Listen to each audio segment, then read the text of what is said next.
विधानसभा चुनाव हो या लोकसभा चुनाव, इसके बाद में भी एक मुद्दा राजस्थान में गरमाया हुआ रहा, सब इंस्पेक्टर भर्ती परीक्षा। अब न्यायालय का निर्णय आया है, लेकिन क्या वाकई सब इंस्पेक्टर भर्ती की परीक्षा रद्द हो चुकी है? इन सभी मुद्दों पर बात करने के लिए हमारे साथ में हैं मंत्री जोगाराम जी पटेल। उनसे बात करते हैं, न्यायालय का क्या निर्णय रहा, अब सरकार इसके ऊपर क्या कुछ करने जा रही है। सर, न्यायालय ने तो राज्य सरकार को कह दिया कि आरपीएससी को इस बात के लिए कहे कि इस भर्ती परीक्षा को रद्द किया जाना चाहिए। सरकार अब क्या करेगी? जो माननीय न्यायालय का निर्णय आया है वो हम सब के लिए बाध्य है, हमको मानना है, ये हमारी दायित्व भी है। माननीय न्यायालय के निर्णय में अनेक ऑब्जर्वेशन आए हैं। उन ऑब्जर्वेशन का हमारा विधि विभाग उसका परीक्षण कर रहा है। पूर्ववर्ती कांग्रेस सरकार द्वारा आरपीसी में जिन माननीय सदस्यों की नियुक्ति हुई उनके लिप्तता के बारे में भी न्यायालय ने ऑब्जर्वेशन दिया है। भर्ती की प्रक्रिया के बारे में भी माननीय न्यायालय ने ऑब्जर्वेशन दिया है और माननीय न्यायालय ने यह भी कहा है कि सरकार इसकी जांच करके आरपीसी को सिफारिश भेजे भर्ती रद्द करने की। तो इन सभी विषयों का परीक्षण किया जा रहा है, विधि विभाग परीक्षण कर रहा है और जो परीक्षण करके विधि विभाग जो हमको रिपोर्ट भेजेगा, हमको राय देगा, उसी अनुसार सरकार अगला कदम उठाएगी।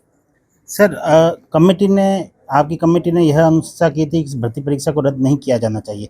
क्या वाकई न्यायालय ने उसको लेकर गंभीरता नहीं जताई? आपको क्या लगता है, या कहाँ कमी रह गई? सरकार ने किस बात को लेकर ऐसी बात नहीं हुई जो सरकार ने इस रिपोर्ट के आधार पर निर्णय नहीं दिया? मैं आपके प्रश्न को थोड़ा दुरुस्त करूंगा। हमारी कमेटी ने कहीं ये नहीं कहा कि भर्ती रद्द नहीं होनी चाहिए। हमारी कमेटी ने ये रिपोर्ट की थी अभी इस स्टेज पर प्री मैच्योर है, हम और इसका गहनता से अध्ययन कर रहे हैं और माननीय बंगाल के केस में माननीय सर्वोच्च न्यायालय ने जो ऑब्जर्वेशन दिया था उसके अनुसार भी इसकी गहनता से जांच करने के उपरांत ही इस संबंध में कोई निर्णय लिया जा सकता है। परंतु उन सब के बावजूद भी चूँकि माननीय न्यायालय ने निर्णय दे दिया है वो सर्वमान्य है और उसको मानना ही है।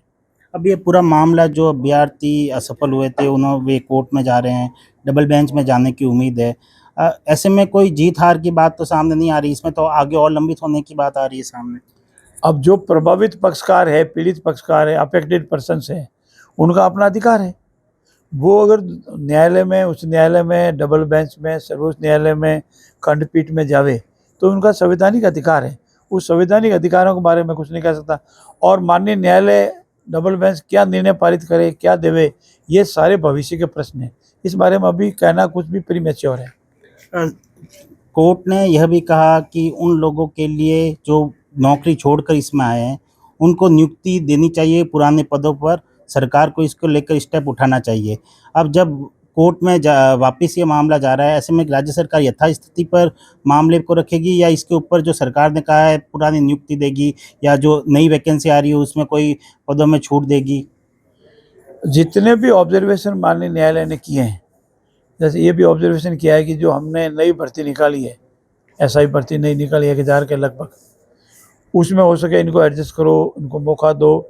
जितने भी ऑब्जर्वेशन हैं उन ऑब्जर्वेशन का अध्ययन किया जा रहा है और अभी इस स्टेज पर हम कुछ भी कहने की स्थिति में नहीं है जब तक विधि अनुसार उसका परीक्षण हो गया, विधि विभाग हमको राय नहीं देते।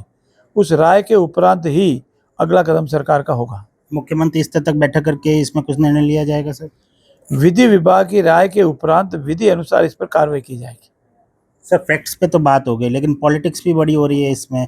हनुमान बेनीवाल जी ने धरना उठाते हुए जीत जश्न मना रहे हैं, तो आपको लगता है ये वाकई उनको क्रेडिट चला गया, या कोई जीत या हार हुई है? मैं इस विषय में इतना ही कह सकता हूँ कि किसी को क्रेडिट लेने या नहीं लेने का विषय ही नहीं है, क्योंकि माननीय न्यायालय ने निर्णय पारित किया है, इसलिए सब पर बाध्य है।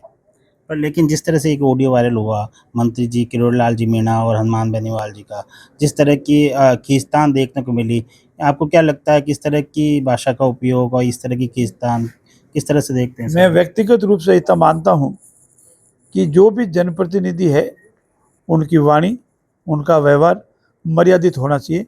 बाकी ये उन दोनों का विषय है, उस बारे में कुछ ज़्यादा नहीं कह सकता। धन्यवाद। बिल्कुल, मंत्री जोगाराम जी पटेल हमारे साथ में थे। सब इंस्पेक्टर भर्ती परीक्षा को लेकर राजस्थान उच्च न्यायालय का महत्वपूर्ण निर्णय आया है, लेकिन मंत्री जी का कहना है कि यह भर्ती परीक्षा अभी रद्द नहीं हुई है। इसको लेकर कई पहलू है, 200 पेज की जो है निर्णय है, इसको लेकर राज्य सरकार जो है विधि सम्मत जो है सलाह लेगी, इसके बाद में कोई निर्णय पे पहुंचेगी। इसके बाद में अब देखना होगा इस पूरी भर्ती परीक्षा का क्या कुछ हो पाता है। सुमित देवड़ा, TV9 राजस्थान।